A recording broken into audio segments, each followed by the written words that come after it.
Radio Costa Rica, Radio Costa Rica, en el corazón de una nueva era que llevas en tu mano y con un clic escuchas nuestra radio. Radio Costa Rica, Radio Costa Rica, la onda digital que une a Costa Rica.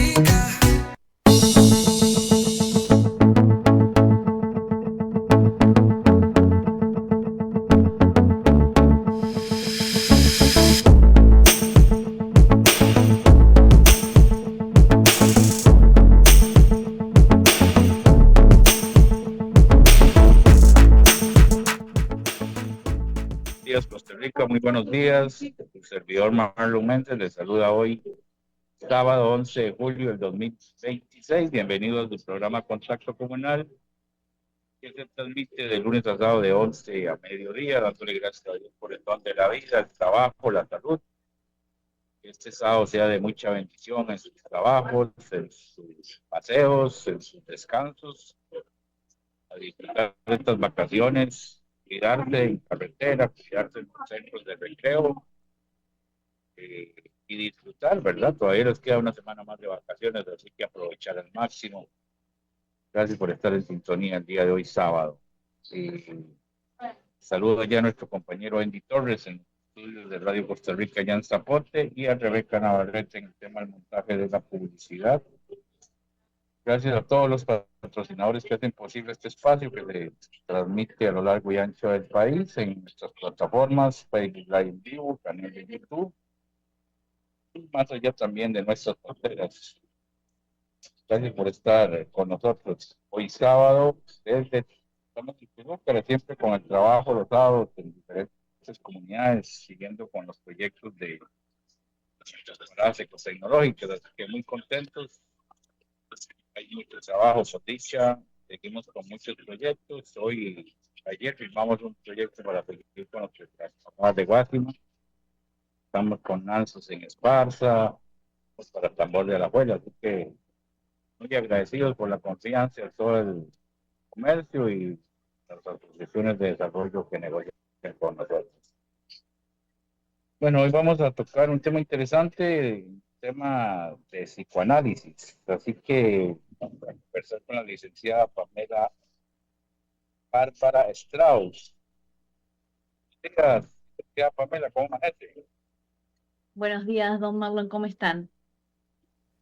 Muy bien, gracias a Dios, bien. ¿Cómo está el clima por allá? ¿Está desde qué parte del país? Desde San José, Curridabat, hoy amaneció como medio gris. Vamos a ver si vuelve a llover en la tarde. Estamos esperando la lluvia. Muy bien.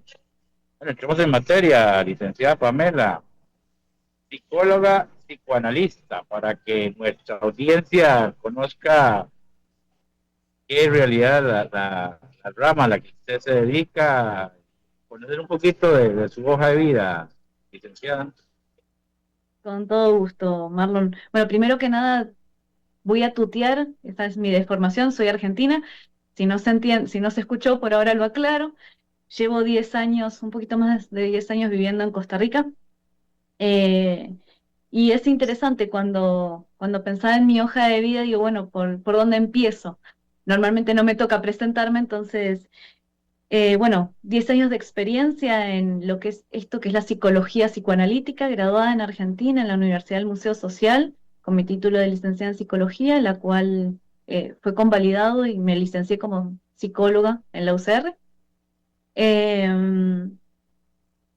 Y parte de lo que yo abogo es la formación constante, entonces soy parte de varios grupos de estudios, entre ellas la CAN Big Data en Argentina, el grupo de Lara Lisenberg, ¿sí? También en Argentina, el Instituto Fernando Ulloa en Argentina, Fundación Tiempo y Yoica, también de Latitudes Mexicanas.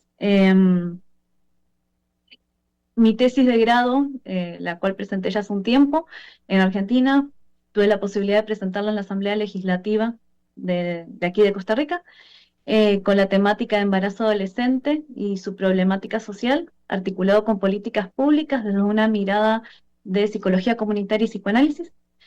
Fue un gran orgullo para mí tener esa posibilidad y también soy fundadora de lo que es Outro-Red. Outro-Red es un espacio para colegas psicoanalistas donde compartimos una misma ética de trabajo, donde todos tenemos una escucha al psicoanálisis, donde nos formamos constantemente, donde supervisamos y donde la idea es escuchar los males de la época, tener un espacio para detenernos a escucharnos. Es un poquito mi hoja de vida. Excelente currículum. Ahora, entremos al tema de analizar a las personas, ¿verdad? Es un tema, vamos a ver, todo ser humano, no sé si ya está destinado a tener una vida con diferentes escenas que impactan nuestra formación desde muy pequeños y quedan en nuestro subconsciente. Digamos, todo ser humano, desde que nace, hay mucho de nuestros años que se nos olvida, ¿verdad? O sea, crecemos, pero hay ciertos elementos que ya adultos nos hacen retroceder en el tiempo, ¿verdad? Y algunas cosas nos marcan para bien, otras cosas nos marcan para mal. En realidad, todo ser humano, aunque nazcas en una cuna de oro, digamos, que tenés todo a tu alcance, o igual a gente que pasa situaciones muy difíciles de pobreza, ¿verdad? Pero tiene el éxito de superarse y salir adelante con sus proyectos. En realidad, usted que analiza todo este tipo de comportamiento del ser humano, cada uno tiene su historia, Pamela. Sin duda, el psicoanálisis tal vez no es lo que más se escucha acá en Costa Rica. El psicoanálisis tiene su cuna bueno, el fundador del psicoanálisis es Sigmund Freud, quien conceptualiza el concepto del inconsciente. Con pensadores más modernos como Jacques Lacan, Argentina y Francia son los países con más desarrollo del psicoanálisis, ¿sí? Como dijimos, Freud, inconsciente. Y eso que decías vos, Marlon, siempre estamos atravesados por algo que olvidamos. Lo que nos atraviesa siempre es algo que nos deja marca, que es la palabra. Hoy estamos compartiendo palabra y la palabra nos marca. Y nos marca en forma particular a cada uno de nosotros. Y nos deja huellas. Y creo que voy a intentar bajar el psicoanálisis para todo el mundo, porque es la idea. Creo que todos han escuchado este dicho pero ¿cómo estos dos hermanos tienen historias tan diferentes y versiones de sus papás tan diferentes, ¿no? O decir, pero son los mismos papás.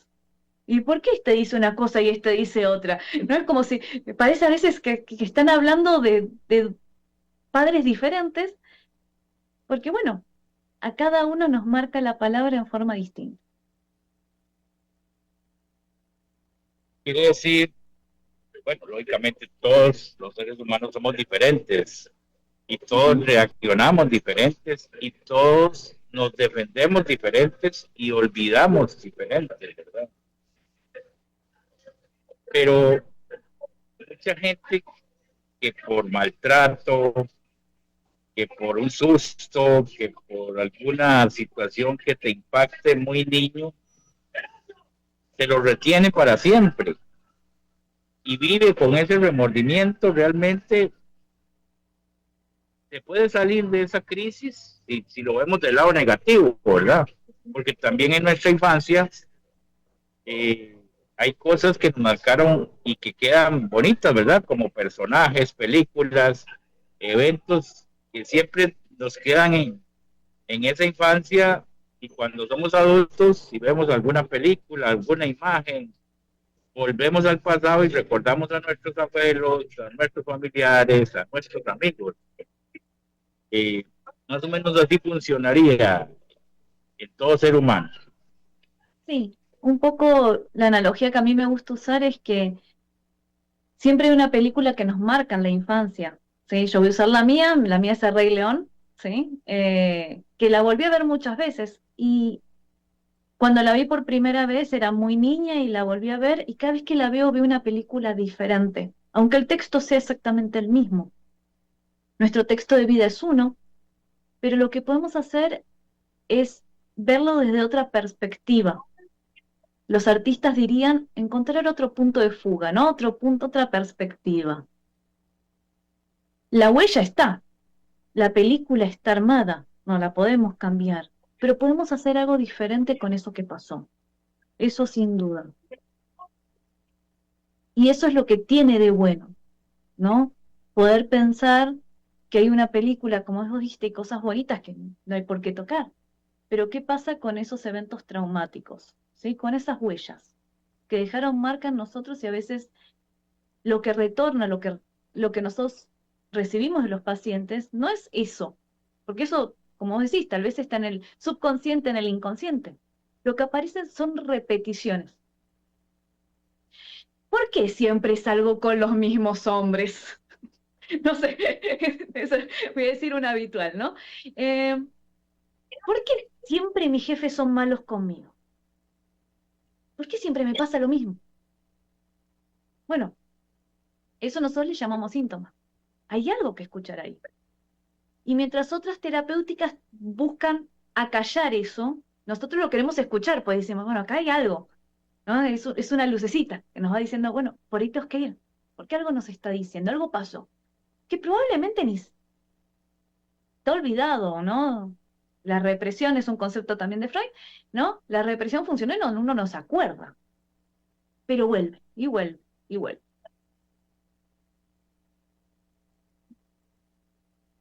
Bueno, ahora quería preguntarte, vamos a ver, las redes sociales, doña Pamela, son crueles. Digamos, si hablamos de bullying, si hablamos de la gente gordita o la gente muy delgada o la gente muy blanca, la gente se burla en clases, en las escuelas, en colegios y todavía para hacerlo más grave, se burlan en las redes sociales, ¿verdad? Entonces imagínate el trauma tan grande cuando una imagen se vuelve viral, pero en contra. Todavía si devolvemos nuestros tiempos en el pasado, que era el grupo familiar, el grupo de amigos, que te daba pena decir un discurso, te equivocabas con alguna frase, digamos que existía un bullying un poco más recatado, ¿verdad? Pero aún así, esos eventos masivos, ahora las redes prácticamente se hacen virales, doña Pamela.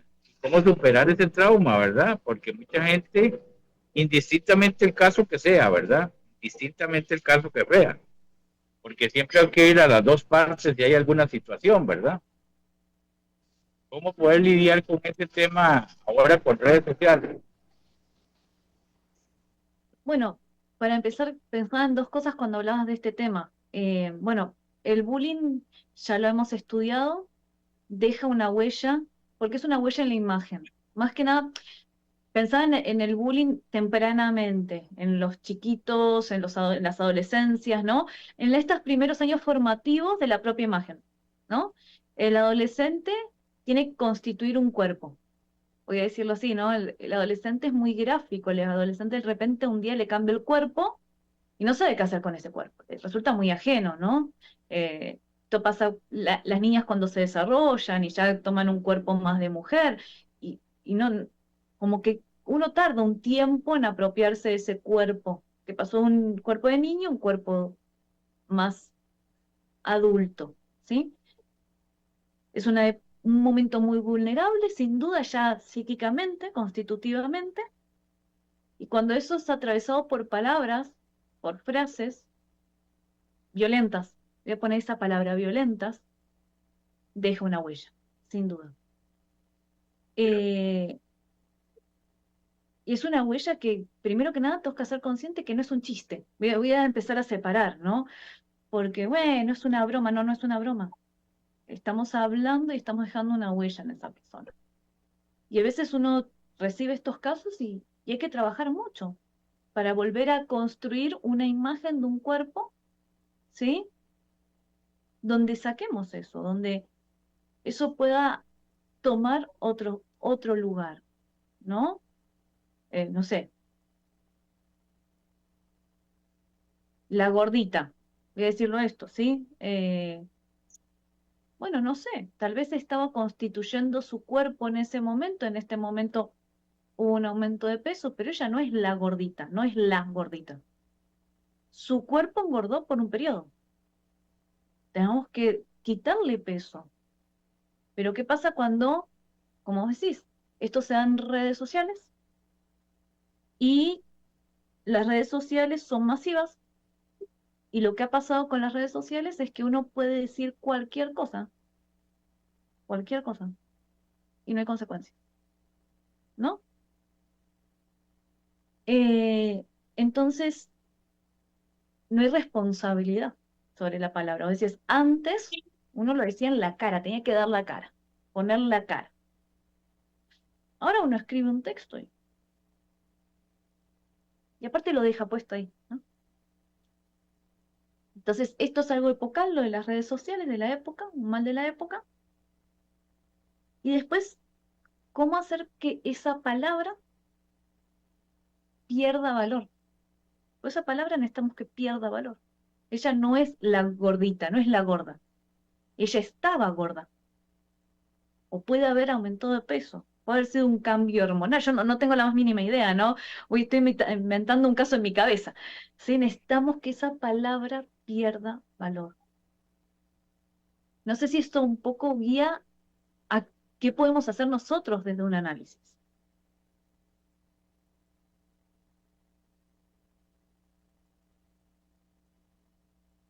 Eh, En esta sociedad de doble moral, ¿verdad?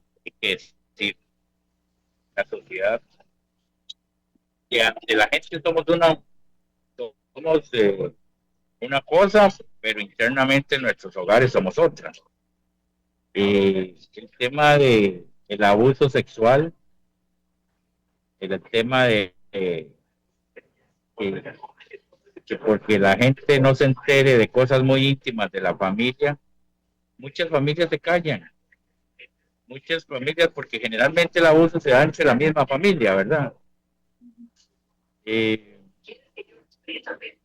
¿Cómo hacemos para que esas víctimas puedan desahogarse, Pamela? Porque muchas viven por años con ese trauma que su mismo familiar les hizo daño, pero nuestra doble moral, ¿verdad?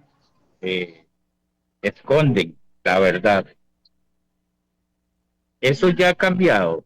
Ya la mujer tiene, bueno, y el hombre, porque al final también han sido hombres violados por mujeres o hombres, ¿verdad? Y hablo en general de género. Ujú. Bueno, sí es cierto que estamos en una época muy atravesada por la imagen, ¿no? Instagram, me parece, es un gran ejemplo de esto, ¿no? Es una época de la imagen. Eh, Justo el abuso sexual es una temática que la clínica me ha traído muchísimo, trabajo mucho con abuso sexual. Eh, es una temática que se repite, sí, y que hoy tiene espacio para hablarse de esto. O que empiece a aparecer alguna palabra, no es fácil, no es nada fácil que se hable de esto. ¿Cómo hacemos para que la gente hable? Desde ya creo que tenemos una responsabilidad nosotros los profesionales de empezar a hablar del tema, decir que existe. Y primer punto, normalmente la persona abusada sexualmente se siente responsable, aunque parezca un sinsentido. No, es que yo no me cuidé lo suficiente, es que seguro yo me puse una falda muy corta, es que tenemos que empezar a hablar los profesionales de que si ocurrió una situación violenta, abusiva, ¿sí? Uno no es el responsable, ¿sí? No, no podemos revictimizar a la víctima haciéndola responsable. Eso es el primer discurso a romper. La víctima nunca es responsable. Pero lo primero que aparece en los discursos familiares cuando algo de esto se quiere decir es, bueno, pero ¿por qué habla si a, voy a decirlo en femenino, si a todas nos pasó? Y nadie dijo nada. Bueno, a vos te pasó solo una vez, a mí me lo hacían a diario.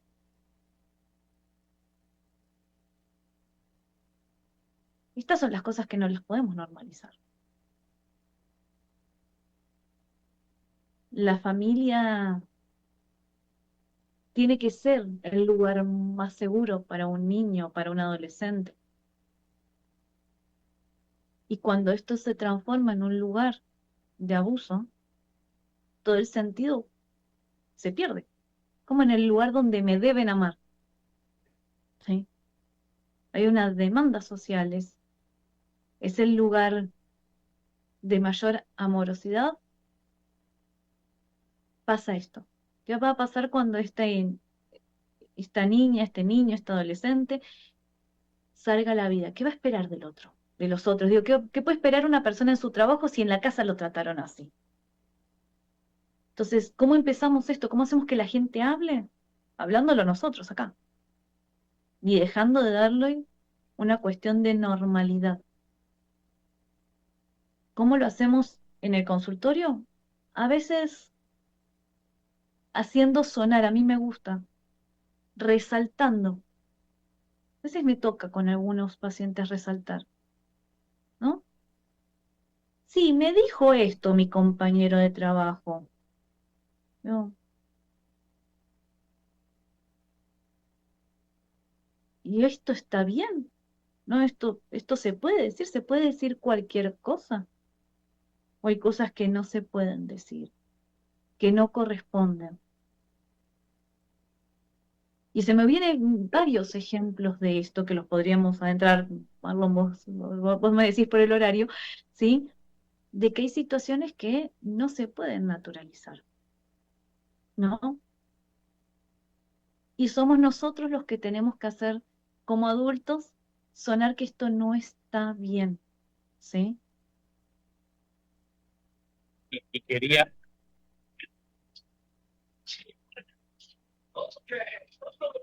no, y ahora que estamos tocando el tema, yo tengo una nieta de 8 años, que cuando tengo chance la llevo al colegio, y hay una compañerita que llega con el papá, pero el papá tiene un hombre como pareja. Igual llega en el carro, le da un beso al hombre y entonces a mí me pregunta mi nieta que por qué los dos se besan. Entonces, ¿cómo le responde uno, una chiquita de 8 años, verdad? Entonces, estamos normalizando eh, que el ser humano conviva con hombre, hombre, mujer, mujer, y eso que causan nuestros niños pequeños, ¿verdad? ¿Cómo se van formando? Lo ven como algo natural, porque el mundo es así, el mundo cambió y hay que respetar a esos movimientos, ¿verdad? Pero eso más bien no ayuda a que nuestra sociedad respete, sino se vuelve como, bueno, yo tengo mis gustos y tiene que respetarlo la otra gente, quiera o no. Así se lidia en este campo, licenciado. Creo que hay que dividir un poco lo que es abusivo de lo que no es abusivo, ¿no? Sí estamos abiertos a más discursos, sí, a nuevas realidades, eso es un hecho. Y si dos personas adultas que se aman y se besan,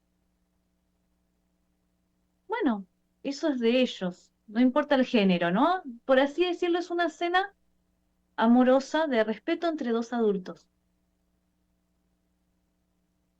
Y creo que eso no es que tenga algo que ver con lo abusivo, porque en épocas anteriores donde las diversidades sexuales no estaban tan aceptadas, el abuso sexual también existió. Y es más, tal vez estaba más naturalizado hasta, ¿no? Hoy sabemos que está mal, voy a decirlo así. Eh, Hoy sabemos que hay una ley de relaciones impropias y podríamos rastrear a la familia de cualquiera de nosotros, cualquiera de nosotros, y vayamos a nuestros bisabuelos y probablemente se casaron en una relación impropia, ¿no? Eh, Cambió la ley nada más, ¿no? Y vos decís, si la chiquita de 15 podía decidir casarse con el de 35, para mí no, pero bueno, es otra época, ¿no? Y eso estaba bien visto, ¿no? Era un hombre adulto que iba a cuidar de esta muchacha, ¿sí? Los discursos cambian y, y el tema es, tal vez la pregunta es, ¿dónde empieza lo abusivo? Lo abusivo sin duda es una construcción social, ¿sí? Sin duda, como decimos, ¿no? Las relaciones impropias de nuestros bisabuelos nunca fueron eso, yo no lo voy a juzgar desde ahí. Entonces, ¿cómo nos guiamos? Y yo siempre digo, bueno, siempre tiene que haber alguien que nos guíe, y no soy yo, porque digo, si no, digo, para mí es la ley. La ley nos indica que está bien y que está mal. Tengo que preguntarle a la ley. Entonces, para nuestros abuelos, una relación impropia no era impropia, no había una ley. Hoy sí. Entonces, hoy podemos decir abiertamente está mal, ¿sí? Entonces, no exponer a nuestros hijos a situaciones que legalmente ya están escritas que están mal, porque van a ser traumáticas. Porque la sociedad coincidió en escribir una ley que normalizara o no normalizara cierta cosa. No sé si por ahí vamos. Siempre hay un ordenador, la ley. La ley nos ordena en lo correcto y lo incorrecto.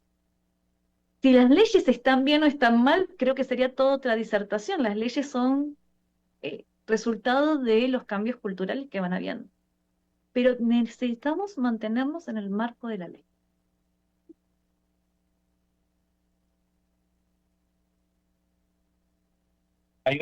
Hay un tema cultural en nuestra sociedad, y hablo por el tema de la psicología de los profesionales. Por dicha, creo que ya se está incorporando a las escuelas y colegios como una materia más para despertar esa inquietud, para buscar profesionales que te ayuden a superar esos traumas o por lo menos a desahogarse.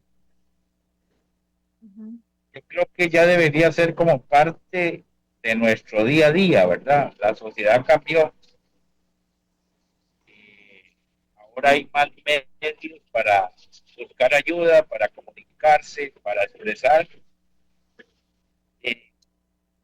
Pienso que debe dar al psicólogo, ¿verdad? Me parece que, y lo he comentado en otros programas, que si nos devolvemos a nuestros abuelos, y yo iba al psicólogo era porque ya iba para el asilo, el loco, estás loco. Y así se ha marcado por generaciones, ¿verdad? Entonces la gente dice, ¿cómo? ¿Para qué vas a pagar una consulta a un psicólogo? ¿Estás loco? No, no, no, no, no. Y buscan personas que no tienen el conocimiento de eso que usted hace de manera profesional y algunos lo hacen poco. Eso tiene que haber un cambio radical. Existe ya, digamos, hay una cultura a buscarlos a ustedes. Sin duda, es muy interesante lo que traes, ¿no? Porque todavía se escucha en algunos países más que en otros, en algunas zonas más que otras, en zonas más tradicionales, y en algunas generaciones más que en otras, ¿no? Los chicos de 20 años es interesantísimo, es como que el psicólogo está dentro de de lo que hay que ir al psicólogo, ¿no? Es más, frases como, no, si la persona con la que estoy saliendo no va al psicólogo, yo no sé, pero hay que tratar algunas cosas, entonces yo quiero que él vaya al psicólogo. Pero durante mucho tiempo, la psicología se remitió o se especializó solamente en lo que llamamos nosotros patologías graves, ¿sí? Que no digo que no existan y no digo que uno no esté formado para eso. Yo decidí en algún momento de mi carrera no adentrarme, no estar trabajando en un hospital psiquiátrico, ¿sí? Porque es agotador, esas personas sufren un montón, pero la verdad es que yo trabajo, como yo, con la gente que todos los días está en la calle y sufre. Porque todos sufrimos. Sufrimos un duelo por una pérdida, por un ser querido que muere, pero o sea, también los duelos por relaciones. Hoy el estrés laboral. ¿Cómo lidiamos con eso cuando nadie nos enseñó? Hoy en las escuelas hay materias de gestión de emociones, ¿no? Eh, y voy a decir algo, me voy a tomar el atrevimiento, voy a traer a los hombres acá. Los hombres de ciertas generaciones especialmente, pasa algo, no importa la emoción que tengan, pero lo primero que van a sentir es enojo. Se enojan. Pueden estar después cuando uno empieza a charlar y a hablar con ellos, normalmente tienen otras emociones, tal vez están tristes, tal vez están desilusionados, tienen otras emociones, pero al hombre se le dio poca libertad de sentir, ¿no? La mujer en eso sí siempre fuimos más libres, ¿no? Eh, y normalmente los hombres de ciertas generaciones vienen, primero que nada, enojados. Y después, charlando, lo podemos encontrar que sienten otras cosas. Y eso habilita otra cosa, obviamente, ¿no? Porque no es lo mismo que alguien venga y me diga, estoy enojado porque mi hijo se fue de la casa a vivir con su novia y yo quería que se case. Entonces charlamos hasta que tal vez en algún momento no, la verdad es que estoy triste. Se fue de la casa. Ah, ¿lo extrañas? Y sí. Ah, bueno. ¿Qué podemos hacer con eso, no? Creo que nos da la posibilidad de ampliar. Cuando uno tiene más tenores, más tonos emocionales, podemos hacer cosas diferentes y aparte le podemos decir otra cosa, porque una cosa es decirle al hijo, estoy enojado, otra cosa es decirle, te extraño, el hijo se va a derretir, ¿no? Entonces, creo que es súper importante, llevando un ejemplo súper concreto, súper diario, y no sé si en algún lugar esto toca alguna sensibilidad tuya, de que tal vez con los hombres el enojo es la emoción que primero se les enseña a sentir.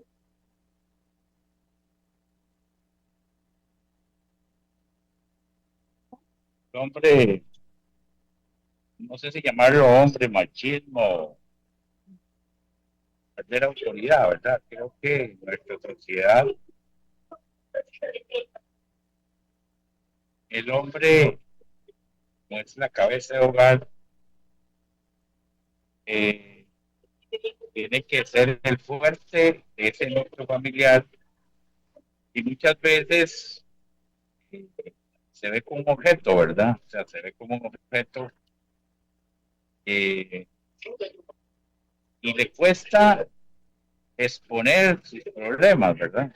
Algunos lo harán en un partido de fútbol, como decía usted, en una cantina, en un evento X, y ahí descargará muchos de sus problemas, pero al final vuelve a la realidad, ¿verdad? Ujú. Realmente, digamos, ya entrando en algún tips o en algún consejo para esas personas, porque el mundo va demasiado rápido, o sea, demasiado acelerado. Mira, el único día de descanso, haces algo en tu casa, y cuando te das cuenta el lunes y otra vez. ¿Cuándo podemos sacar ese espacio para Sí. poder que eso que se carga por años, poder liberar? Es interesante, voy a agarrar este último ejemplo que estamos hablando de los hombres y me pareció interesante lo que trajiste porque eso se escucha bastante en la cultura. Voy a tratar de algunas cosas que veníamos hablando, ¿no? Em, la función del hombre que fue enseñado por su padre, a que tenía que ser fuerte, a que no tenía que llorar, a que no tenía que caer, y de repente es un ser humano, como cualquiera, y está triste, está preocupado, está estresado, y se va a la cantina, eh, y se va una vez, y se va dos veces, y el problema no se solucionó, pero era lo que había visto, ¿no? ¿Qué se hace cuando uno está muy cargado? Se va a la cantina, juega un poco al fútbol,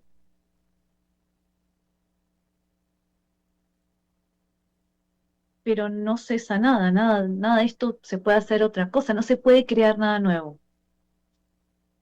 Ahí donde aparece la repetición de esto que no se soluciona, ¿sí? Es tomarnos un espacio y decir, bueno, tal vez acá pasa otra cosa.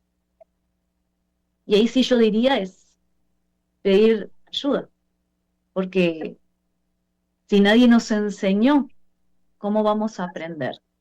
Entonces, tips, ahí donde se repite algo, tenemos que estar atentos. Y este no es genérico, pero yo anoto, yo estuve anotando mientras que vos me hablabas, ¿no? Anotar y tal vez hacer un poco de introyección y a veces pedir ayuda, que a los hombres eso también les cuesta un montón, ¿no? No necesitamos poder todos solos, porque si no uno se transforma tal vez en un objeto que tiene que solucionar todo y no es necesario solucionar todo. Entonces, estar atentos a las repeticiones, tomarnos un rato y no hacer lo mismo de siempre y detenernos a ver nuestras emociones. Pedir ayuda si es necesario.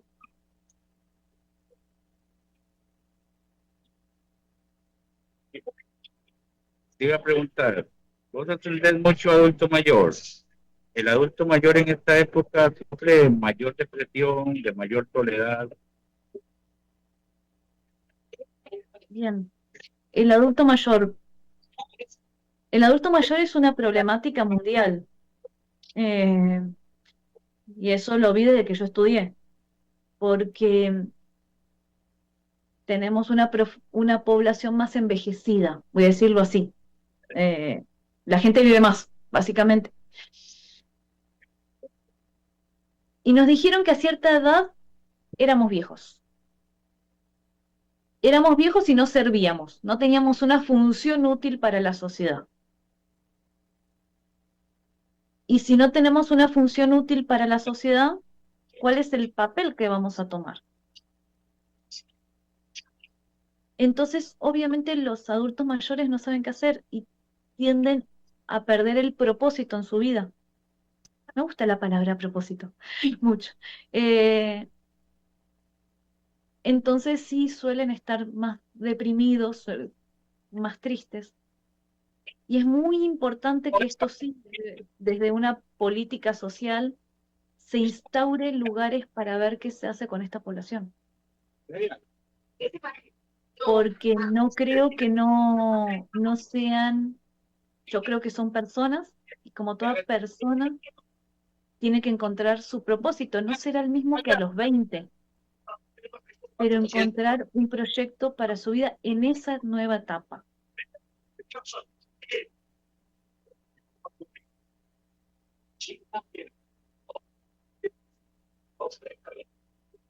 ¿Qué piensa, licenciada,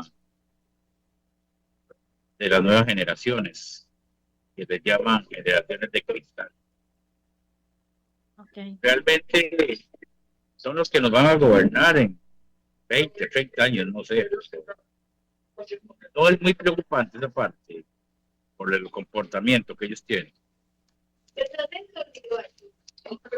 La generación de cristal actualmente en realidad se encuentra ingresando, bueno, lo que se llama la generación de cristal se encuentra muchas de ellas ingresando en su mundo laboral.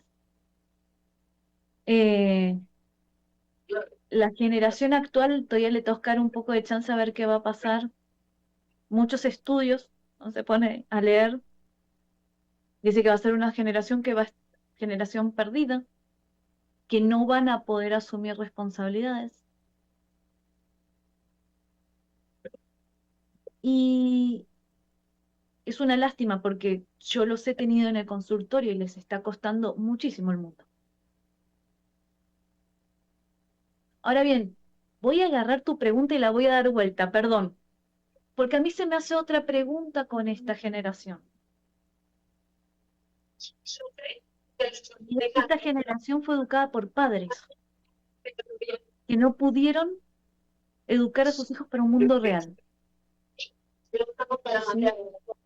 Que con este tema de que no sufra, nadie quiere que su hijo sufra, estamos de acuerdo, ¿sí? Pero con que no sufra nada, no pudieron preparar a un hijo lo suficientemente, con las suficientes herramientas para enfrentar el mundo. El mundo es cruel. Me encantaría decir otra cosa, pero el mundo no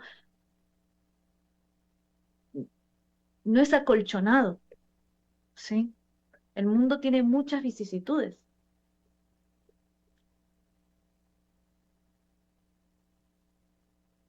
Entonces me pregunto sobre estos padres que querían que sus hijos no sufrieran, porque van a sufrir porque viven en este mundo. Yo soy una positiva empedernida, entonces esta es una creencia muy mía. Creo que estos chicos van a tener que poder hacer algo con sus vidas, no les queda de otra. Pero cuando me pongo en cuestión con los padres, quiero poner en cuestión a los padres y a las paternidades hoy. Creo que hay una diferencia entre querer proteger a un hijo y después no poderlo adentrar al mundo, no poder decir que este mundo es un mundo en el cual se sufre. Entonces, en ese sentido, creo que la generación de cristal no está perdida, eh, pero que también tenemos que rever cómo paternamos para criar chicos que puedan ser parte del mundo. Eso es un poco como lo pensaría.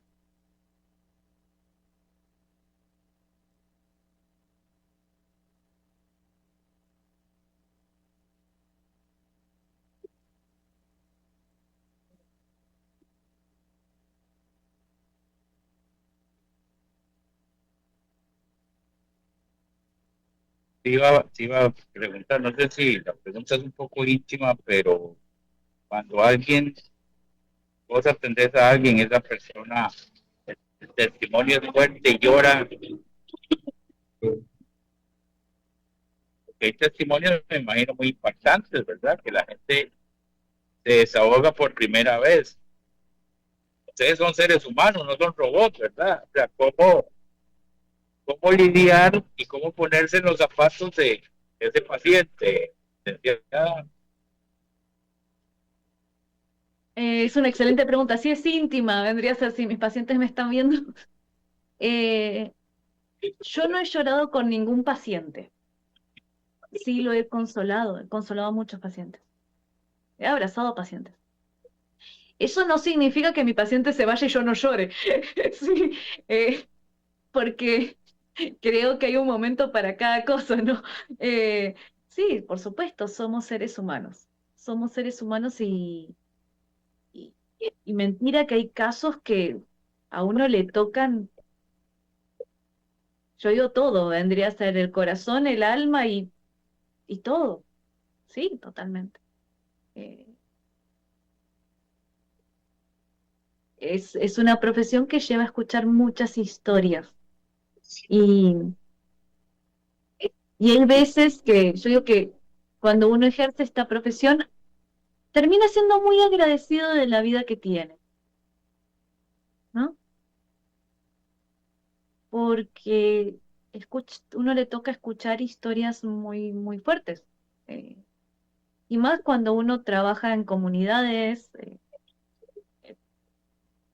Yo me acuerdo de lo impactante que fue para mí ir a hacer, cuando me estaba graduando por mi tesis de embarazo adolescente, me tocó trabajar en uno de los precarios más difíciles de Buenos Aires, con adolescentes. creo que uno pierde la dimensión de, voy a usar, de lo bendecido que ha sido.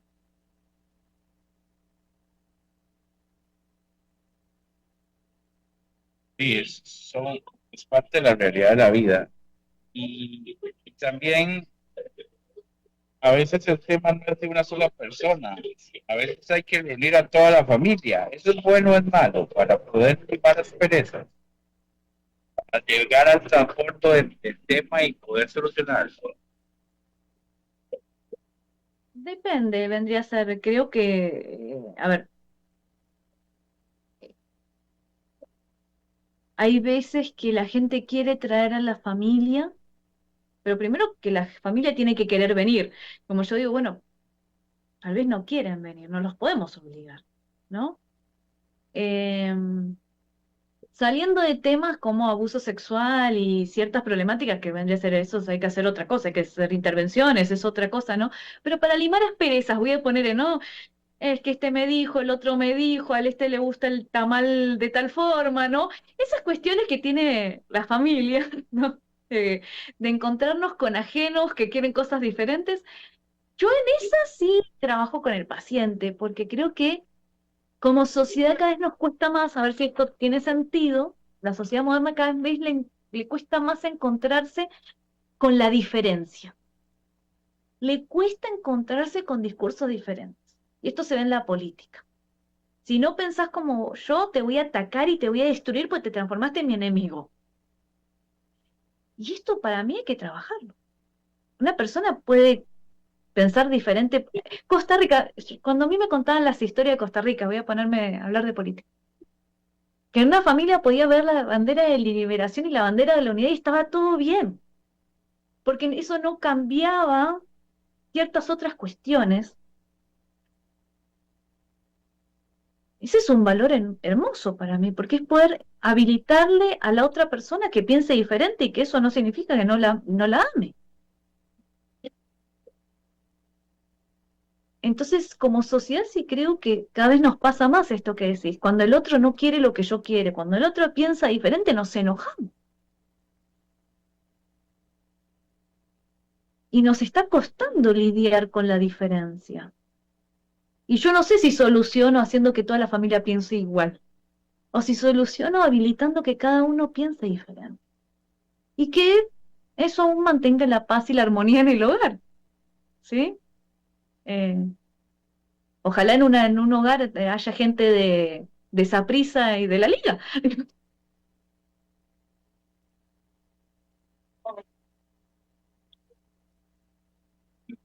Y ya cerrando la entrevista, licenciada, quería preguntarte, y respetando los testimonios que has vivido en tu experiencia, hay gente que es fría, yo no sé si llamarlo sin sentimientos, o sea, témpano y hielo, por decirte algo, que le da lo mismo todo en el mundo. O sea, realmente eso es parte de que se marcó en su vida, pues ya viene con esa formación de que ni fu ni fa, se muere un familiar, que lo entierren, se casó mis hijos, que se vayan. Esas personas han tenido la posibilidad de lidiar con gente así, fría, calculadora, digamos. Ujú. Ok, la apatía, voy a ponerlo si lo pensamos de la apatía. eh, sí, sin entrar a psicopatologías graves, ¿sí? Hay gente que es apática, que es fría, ¿sí? Eh, en esos casos, creo que sí tiene que ver con una huella, una forma de lidiar con ciertas situaciones de la vida, eh, pero que no creo que sea realmente así. Si uno puede trabajar con ellos, sienten un montón, pero les cuesta muchísimo expresarlo. Voy a tomarme el espacio y voy a hacer lo que yo digo a veces, los ejemplos, pues si esto queremos que llegue a la gente, yo tengo que tomar ejemplos. Yo le digo síndrome de Shrek. No sé si esto es gráfico, ¿sí? Eh, es re que es un tierno, ¿no? Cuando vos podés ver un poco cómo avanzan las películas, es re que es un tierno. Pero ese ha sido el logro toda la vida. Entonces mantiene a la gente alejada. Y esa gente sufre mucho. No sé si eso explica, no sé, perdón usar películas, pero creo que tal vez grafica un poco.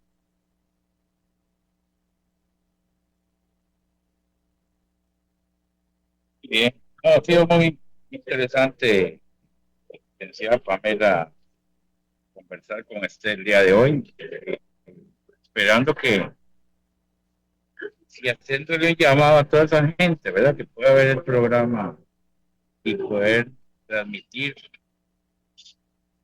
ese consejo para que busquen especialistas, ¿verdad? Yo creo que mucha gente se deprime tanto que comete suicidio, ¿verdad? Que es lo que también la sociedad esconde mucho eso.